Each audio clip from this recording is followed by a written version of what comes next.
Welcome back to Marion's World, everyone, and I've got a treat for you because look what's finished. The coat is actually finished being made, all ready for the embroidery. So today's video is going to show you how I finish off the rest of the coat. 2 different seams and how I put up the hem, and then right at the end some lovely footage of me swirling around feeling very pleased with myself. So I hope you really enjoy it. See you later. I'm here with the supplies to finish off my coat, and I've got one sleeve and one side in already, and I'm really pleased with how that's come on. So I've got one piece all done now. So far the collar is on. I chose to fully interline the facing with actually a stretch iron-on interfacing, because I don't want it to go stiff, but I do want it to be supported.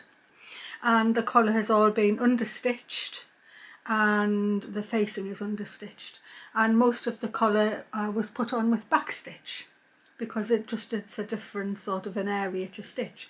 So the collar is on, the facing is on. I'm choosing not to finish the facing yet because at the moment I'm not sure whether I'll line the coat or not, so I'm leaving that for the moment. And because it's a different seam, I thought I'd film the second sleeve and seam putting in. That's what I'm going to do today.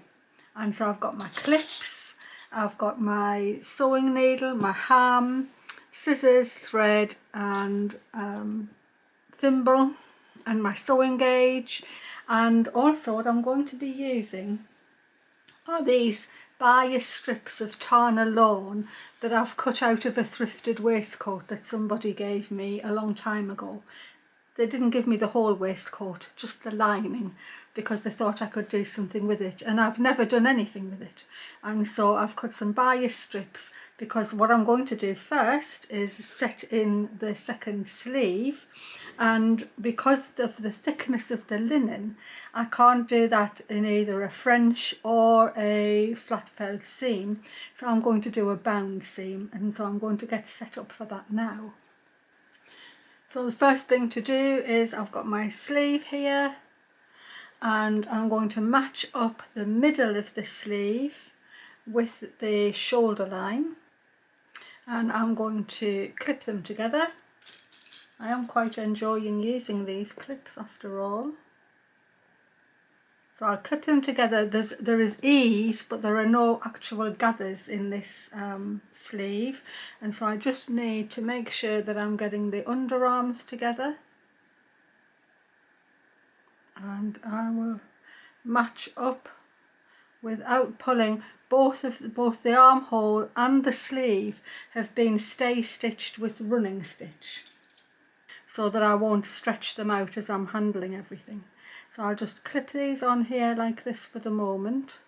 I'll get to about there, and you can see how much ease I need to get in.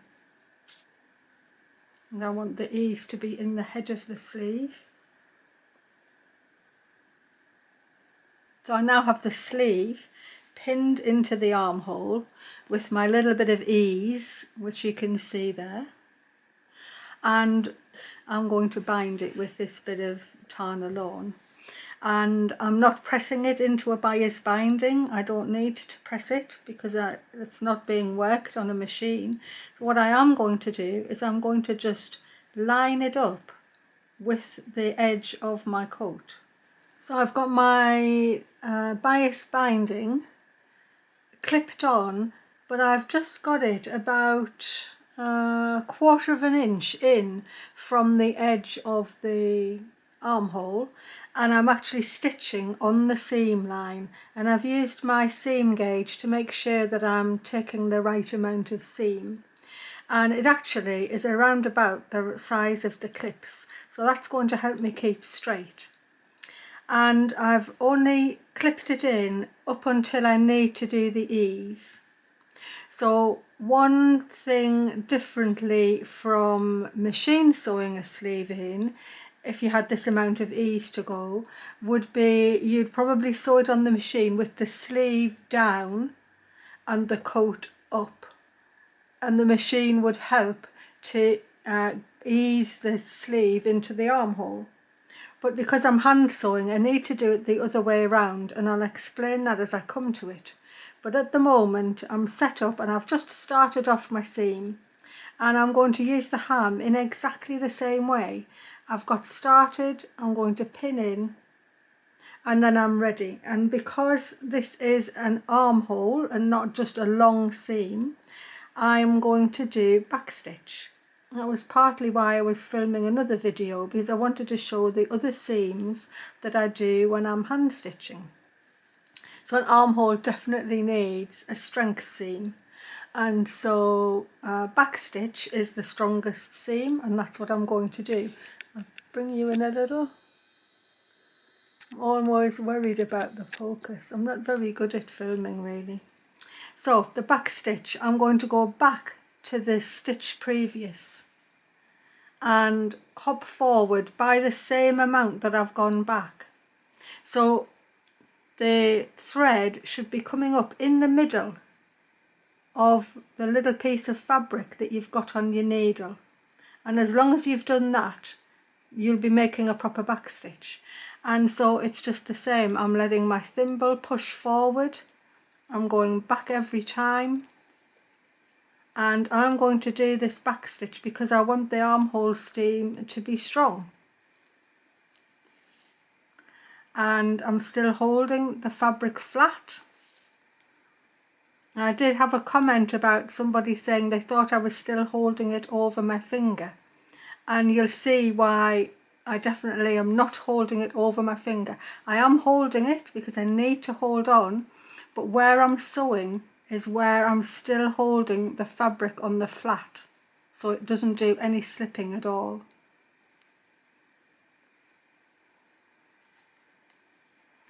And so I can backstitch myself across my armhole, taking the clips out as I come. I'm not trying to stretch the bias strip at the moment. I just want to make sure that my edges are nicely together and my strip's about 1/4 inch in. I can move my pin back now. I quite like to sew off the edge of the ham. So if you pin in too far on the top, like that, you've got nowhere for your hand to go. But if you move to the curve, you're pinning on the curve, and your hand has somewhere to hold underneath and still keep your fabric flat. And I just need to keep doing my back stitches until I get to where I need to ease in. And so I'm going to get just beyond this clip.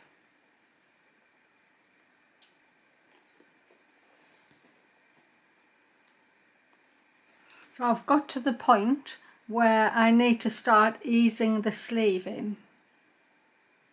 So now I can actually take advantage of sewing over my finger, and I can actually make this excess fabric slip. And if I bend it like that and I sew over the curve, the top fabric will be getting used up quicker than the bottom fabric. And by that way I can just carry on sewing forward. I don't need to run a gathering thread here, and I will gradually ease in this part of extra fabric. And so I am going to push that backwards and show you how I mean. So I just know that I need to have that fabric matching this one by the time I get to this clip. And so how I'm going to do it, I'm going to hold them together.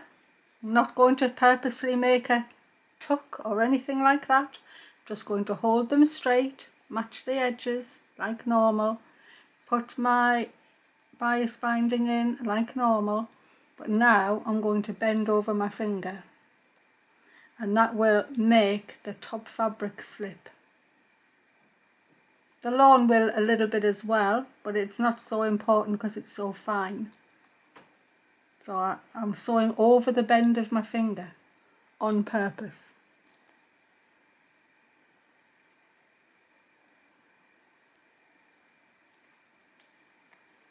and then I'll get it all aligned again and again, right over my finger.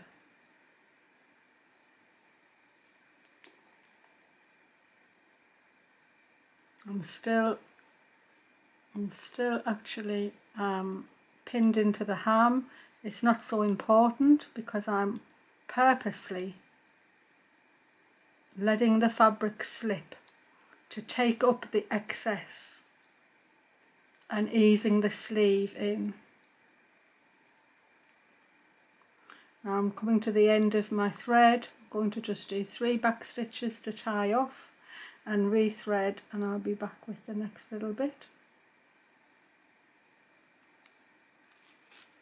So I can keep checking I can just sort of keep checking. I've still got some to ease in here. It's not quite the same length yet, so I just keep going.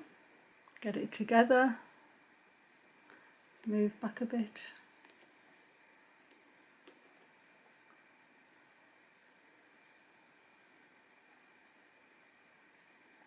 Still carrying on with the back stitch.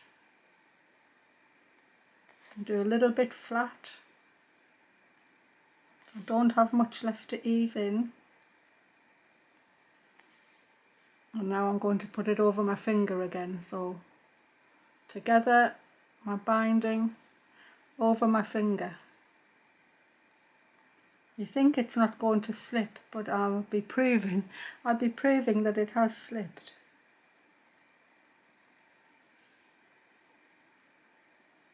This wouldn't work if you needed a big amount of gathering, but when it's just easing, this is enough. And still the back stitch all the way round.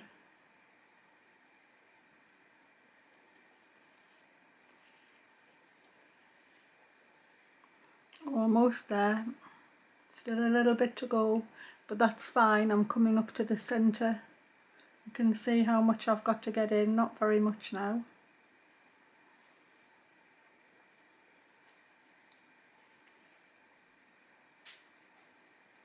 Nearly there.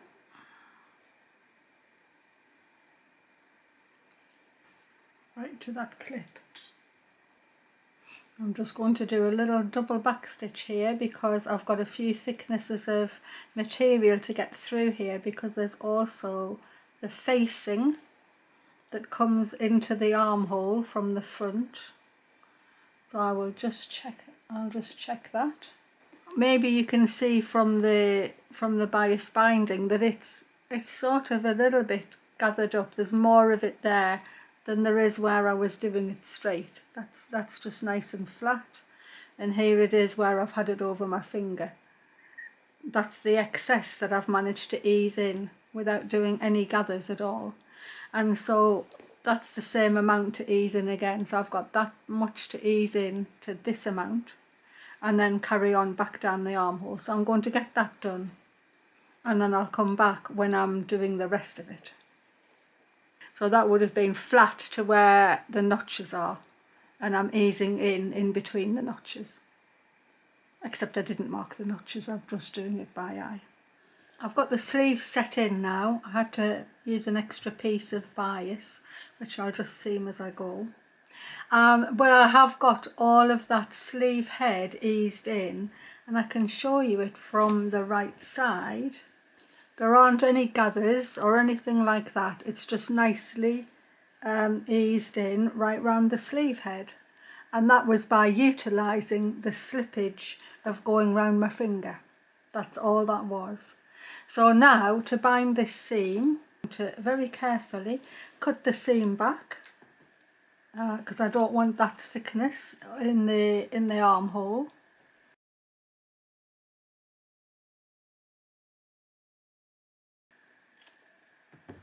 There we go. And so now what I can do is I can bind this seam. So I'll turn the coat around, so I'm working from the other side. You can see my seam line here where I've put the seam in, so that's the back of the back stitch there. And all I'm going to do is I'm going to fold this binding in and then fold it over the top, and I'm going to slip stitch that on I'm not bothered about this because this is in the underarm seam, and I'm going to slip stitch that all the way round. So I'm going to get a blue thread in my needle, and slip stitching, I'm coming straight off the binding. I'm not slipping forward like that. I'm going to come straight off the binding into the seam and slip forward into the fold of the binding. And again, holding it flat all the time. And as I come to the sleeve head, there will be a bit of excess binding there because it was on top where I was slipping the sleeve in, and it'll just ease itself in as I'm slip stitching it round. I'll just pull it tight.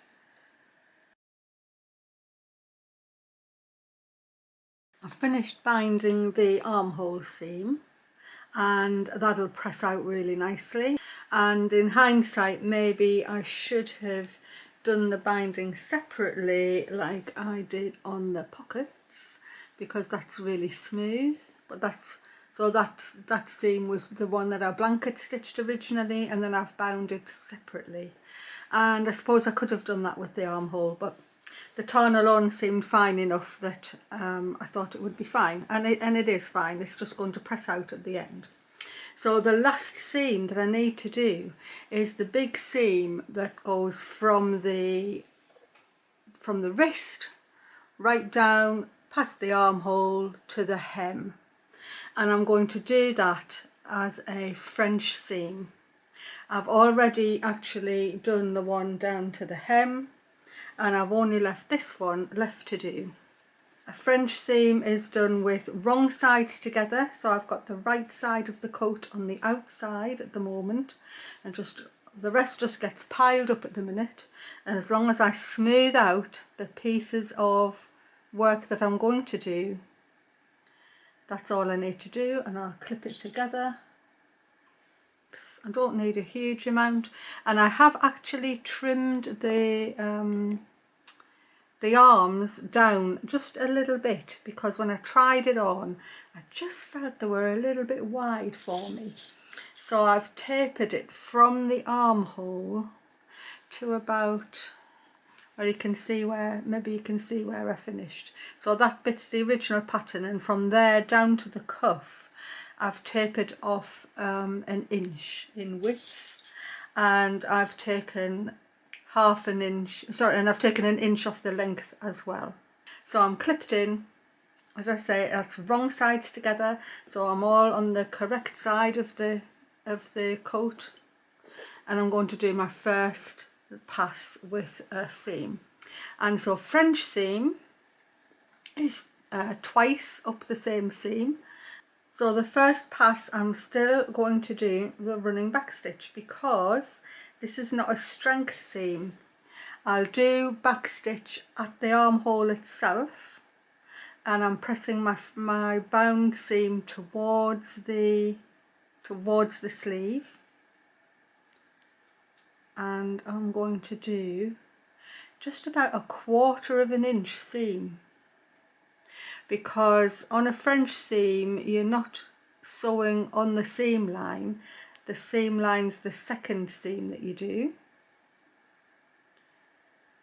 and normally you do probably about half the depth of your seam allowance in the first run of stitches if you're doing it on a machine. However, this is quite thick linen, and so to allow for the turning I'm going to do less than half the seam allowance. So that's set at my seam gauge, and this is where I am sewing here. So I'm a little under halfway, which will allow for the turn of the French seam.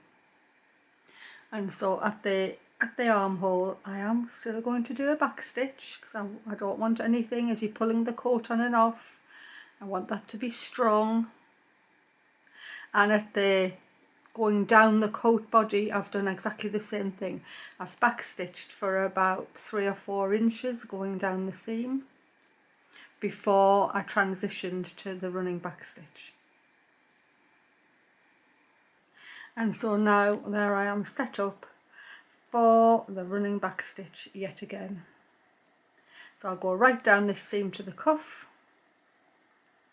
and then get ready to do my last seam. Once I turn this round and stitch it again, that'll be all my long seams completed. I've got right down to the wrist end, and I'm just coming back up, and I'm not exactly trimming the seam allowance back as I am just taking off those raggy threads so they don't get caught in my turning of my French seam. And the other thing to note is that I haven't stitched right down to the bottom of the cuff, because this will be turned over, and doing the hand stitching you don't necessarily want the bulk of a French seam at the cuff end, and so I'm leaving that open, and as I turn the cuff up I'll sew that and make it good right at the end. And so now I'm ready to turn inside out and go back to the armhole, and you can see I've already done that piece of French seam. That's the French seam going down the coat. This is the back. The bodice of the back and the skirt of the back are also attached with a French seam, and so this is the last long seam to do. And I'm not going to press it. I only need to press it right at the very end, because I can manipulate this fabric with my fingers, and I can feel, if I don't press it, I can still feel that seam inside, and so I know where I can stitch to make sure it's enclosed. If I press it too much, that's harder for me to feel. So I know you can't see what I'm feeling, but rest assured that I can feel where that raw edge is, and I can make sure that I stitch just beyond it. And that's the other reason I've cut the seam allowance back just the minutest bit. It was really just to get the frayed edges off. So I have been waxing my thread. I should have shown that at the beginning really, but I do keep waxing my thread on these seams. It does help. It helps the thread to get through, and it helps to not get knotted. I'm going to start down on the body of the coat, and I'm going to carry on back stitching, and I'm going to back stitch right across the bound seam of the armholes, and I'll only be able to do that by going back and forward, because it's too much bulk for my needle to go in and out at the same time. But I'm using a slightly thicker thread. You can see it's paler. It's because I've run out of the other thread entirely. But this is a vintage cotton. It's actually Silco, 40 machine twist, but it is cotton thread. There should be enough on there for me to finish what I'm doing. So I'm just going to pull these stitches snugly. I'm checking where my needle's coming through at the back, just to make sure I'm doing the line that I need to do.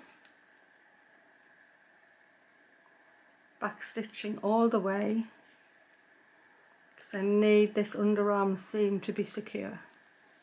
And when I get past the binding of the underarm seam,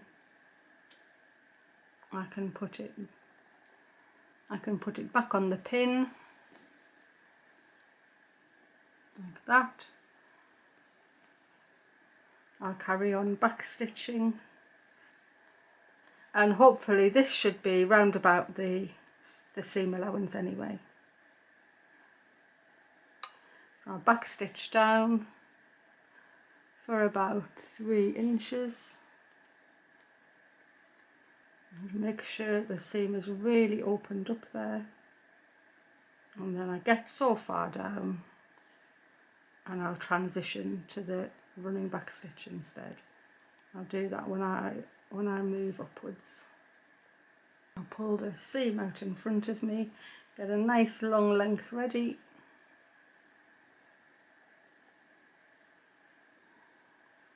open the seam as far as I can,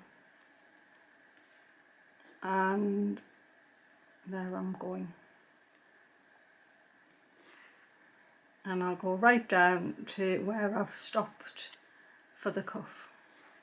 That'll be a big achievement. My goodness. I always knew it shouldn't take that long to actually make the coat. I just seemed to get sidetracked with so many other things that even when I picked it up, I was only doing maybe half an hour and getting distracted and putting it down, and it just never got a good run at it. Whereas I've just purposely, every time I've not been doing something else, this is what I've done.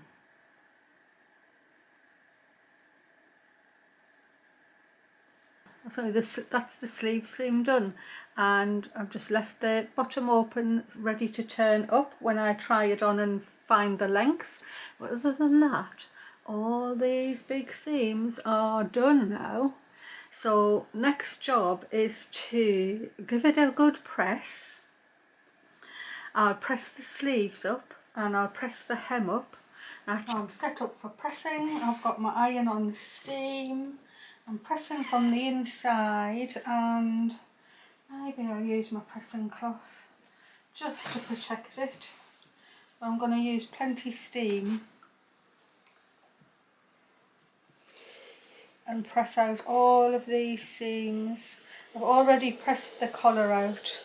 I've definitely used my cloth on there because this will be the right side of the collar when it's worn. I don't want any shininess happening there. And when it comes to pressing the arms, I have got my ham and the sleeve board.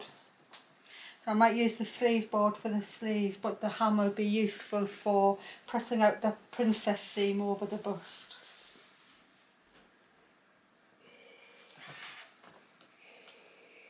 So just flatten everything nicely.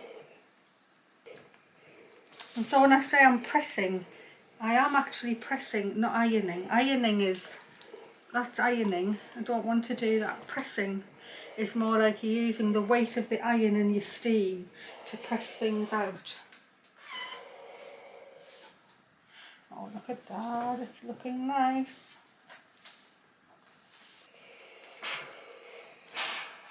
So it's more like I'm lifting the iron in between the pressing.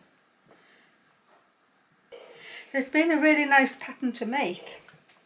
I think if you were doing it on the machine, you probably could have got it done in a couple of days, even if you were slow. So in the pattern, it does say the tricky bit is the collar, and there is a bit of an odd piece around the way the collar joins the back neck and everything, but actually it was fine. It may be because I was hand sewing, well, you take more time. It could be that, but it seemed fine to me. So here's the princess seam here. So this is the seam that I want to put over the ham, so I'm not going to press that bit out at the moment. I think I want to do this from the right side. So definitely my pressing cloth is going on. I've got that absolutely smooth. And I'm just going to steam it. And I'm not really going to let the weight of the iron go on it even. Press out the sleeve head. I do actually have a sleeve board, can you believe it? I'll get my sleeve in. But this is how I won't get a crease going down the sleeve, because I'll put it round the board. The sleeve board's out and the ham's back in, and I'm going to use this lovely rounded edge of it to press out the head of the sleeve and make sure that the bound seam is pressed to the sleeve side. And so on the ham I can get the roundedness of the curved seam nicely laid out. And I'll still be using my pressing cloth, and really I'm using steam rather than weight. And it gives you a chance to press over the shoulder as well. Sort of sets everything. pressing the hem, and I'm not using the pressing cloth because I need to see what I'm doing. I'm just going to press about a centimetre or maybe half an inch up. I've still got the steam on. I've started at the centre back and then another, maybe an inch. It's a curve, I don't want any bother with it. So I'm going to press up an inch, and the way that I'm going to hem it, it'll go in beautifully. Even though I'm not going to finish that totally off, I still want it to be hanging nicely if I'm wearing it. It's a good one. Press, steam. So this is my very last bit of sewing on this coat. I've already done the sleeves, hems, and so now I'm just hemming the coat itself. And I've started off with doing some ladder stitch on to keep the facing down, but as I said before, I've left this edge free in case I want to either bind it or line it. I've got the coat pinned into the hem just like before, and I'm holding it over my hand and keeping it flat. But as you'll see, I'm using herringbone stitch to put up the hem rather than a hemming stitch. The reason for that is that herringbone is actually the traditional stitch for putting up a hem. It allows movement of the hem to the body of the actual garment, and there's a looseness here that allows the hem and the fabric to move. You don't get such a ridge on the other side, and because it's done wider apart, if you were doing hemming, you would have very near little pips going along where you were picking up the thread, but on herringbone they're sort of double the distance apart, and so from the right side of the garment it's not so noticeable. So I use herringbone for taking up all of my dresses and skirts. Obviously a coat, that's a traditional stitch for it to be done in. And curtains, I usually herringbone curtains up because I don't normally want the seam line of a machine seam. Even if I've machined all my curtains together, I always put the hem up by hand because it doesn't take very long, and I don't necessarily want the machine line, the sewn line, to be showing. And you can see how quick it gets along. Having to move my pin already.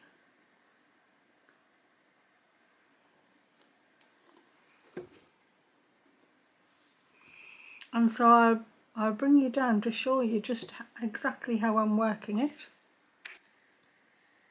So obviously I'm holding the pressed edge just nicely, and on the hem itself I'm going to come along about half an inch, and I'm picking up 2 or 3 threads. I don't have to worry about it because I'm into the folded edge, and pull backwards, and I'm going to pull forward the same half inch and just pick up 1 thread or 2 threads on the main body of the coat.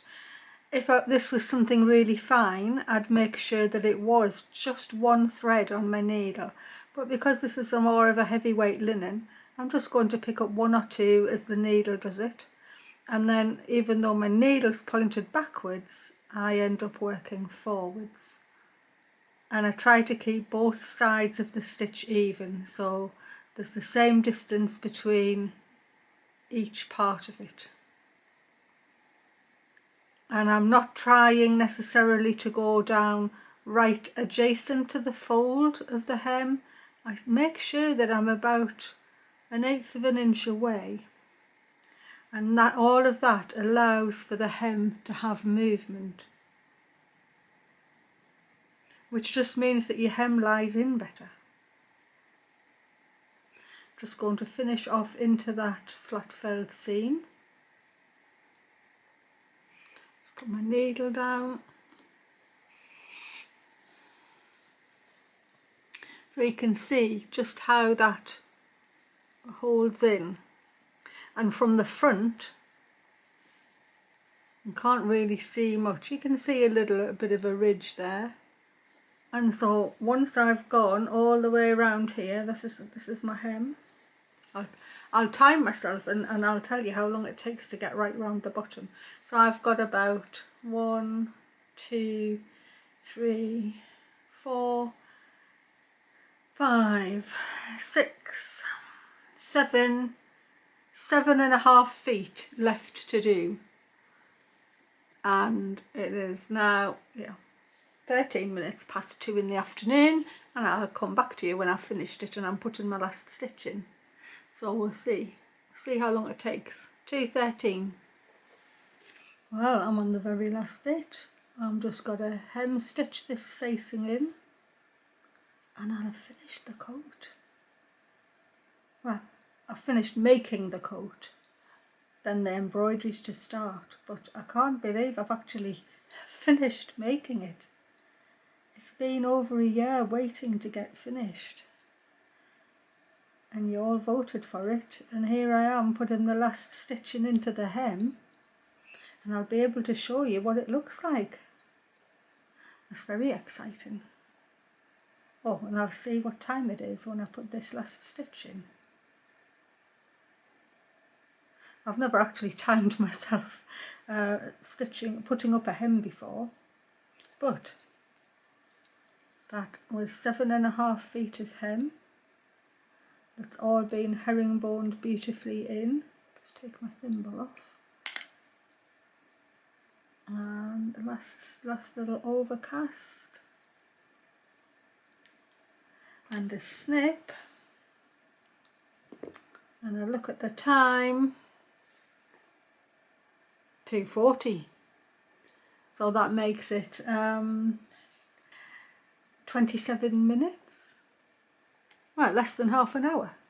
I don't think that's too bad at all for putting up 7.5 feet of hem.